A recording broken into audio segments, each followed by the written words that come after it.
गुस्सा में भइल गलतिया बतिया भुलाइए राजा जी। गुस्सा में भइल गलतिया बतिया भुलाइए राजा जी।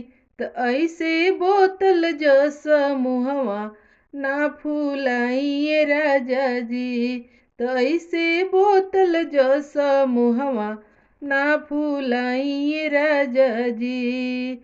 दिल के मिली सुकून चली मुस्काइए राजा जी। दिल के मिली सुकून चली मुस्काइए राजा जी। तो ऐसे बोतल जस मुहवा ना फुलाइए राजा जी।